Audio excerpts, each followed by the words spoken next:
Cette question pour la suite, comment affronter et surmonter les difficultés souvent rencontrées dans l'éducation des enfants à la crèche en tant que professionnel de la petite enfance, un thème qui a fait l'objet de discussions ce vendredi entre les encadreurs des enfants, une rencontre de partage d'expériences qui permettra aux uns et aux autres d'améliorer leur méthode d'enseignement en faveur des tout-petits. Une rencontre initiée par l'ONG Coup de pouce, chaîne de l'espoir Nord-Sud. Dodowari pour les détails.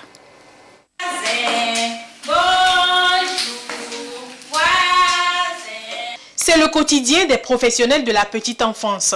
Ils ont la lourde responsabilité de développer les facultés intellectuelles, physiques et scolaires de l'enfant. Éduquer, sociabiliser, divertir, surveiller, vêtir et même laver sont entre autres actes posés par ces institutrices en maternelle dès chaque lever et coucher du soleil. Un noble métier qui comporte aussi des difficultés. Je peux citer les pleurs incessantes. Des fois, les enfants pleurent et c'est avec difficulté qu'on les calme. Et on n'arrive pas des fois à interpréter l'enfant parce que l'enfant, des fois, quand il pleure, il dit beaucoup de choses. Il a besoin de manger, de se changer ou bien d'aller dans la main d'une autre personne. C'est à l'encadrant ou bien à l'accompagnant d'identifier le besoin de l'enfant. Pour mener à bien leur mission, les professionnels de la petite enfance doivent développer un certain nombre de qualités, en particulier l'affection et la patience. Deux grandes vertus que les institutrices réunies ici partagent comme expérience pour améliorer les conditions d'éducation des enfants et favoriser leur plein épanouissement. J'ai été dans des endroits où j'ai vu que les professionnels de la petite enfance avaient un manquement.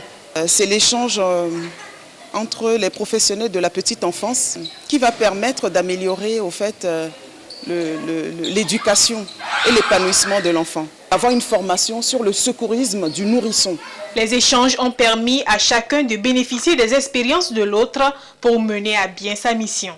Cette rencontre a été très excellente pour moi parce que j'ai appris comment augmenter ma patience, comment traiter les enfants.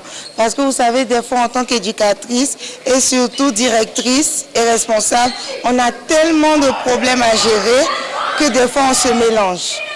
Mais là maintenant, je sais comment gérer les problèmes parce que dans d'autres écoles, il y a d'autres techniques. Dans la psychologie, par exemple, il y a la psychologie d'enfants, il y a la socialité, il y a les émotions à contrôler pour les enfants et tout. Donc moi, personnellement, ça m'a aidé à apprendre à contrôler les émotions et les langages des enfants. En tant qu'encadrant, il est très important de garder la confiance, la patience et la disponibilité. Il faut être disponible pour ce métier. Et il faut aussi l'amour, c'est très important. L'instituteur ou l'institutrice vient donc compléter l'éducation familiale de l'enfant. Comme tel, il devra disposer d'un solide bagage méthodique et pédagogique avec des programmes hebdomadaires d'activités qui concilient et l'éducation et le divertissement.